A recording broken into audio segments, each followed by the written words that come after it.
What's up, family? This is April Preyar. I'm a criminal defense attorney in Chicago, and I wanted to do a quick video on how to stop from having a simple traffic violation turn into a full-blown DUI. So I'll give you 6 pointers, but first I have to say the best way to avoid the situation is to don't drink and drive. Order an Uber, call a Lyft, call a friend, sleep it off on a friend's couch. Do whatever you got to do to avoid being put in this situation.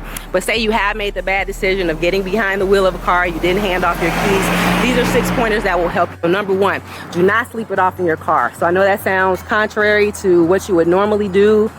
Do not sleep it off in your car, because if a police officer finds you in the car, you can still be charged with DUI because you could have moved that vehicle. Even if the keys aren't in the ignition, they're in your pocket, they're in the glove compartment, you throw them out of the window, it doesn't matter, you can still be charged with DUI. Number 2, don't make any admissions. So don't say I had a cup of beer at the party, or I had a glass of wine at the wedding. Don't admit to that. That's essentially confessing, and although it's not illegal to drink and drive, you certainly have not helped your case in any way. Number 3, don't have any open alcohol in the car. So it means no red Solo cup.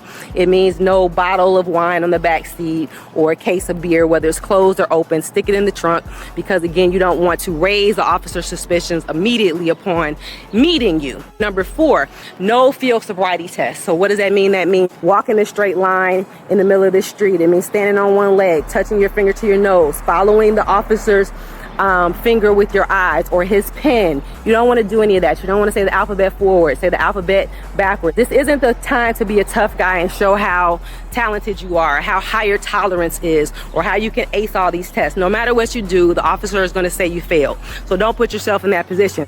Number 5, no breathalyzer test on scene, no breathalyzer test in the station. The reason for that is you don't want to ever give the officer definitive proof. You have no way of measuring your own blood alcohol level, so why put that in someone else's hands? The last thing is number 6, you do not want to take a blood or urine test for the same reasons. Don't give any definitive proof for being over the limit. You might feel great, you might walk fine, you might talk fine, and you might still be under the influence of alcohol according to the law.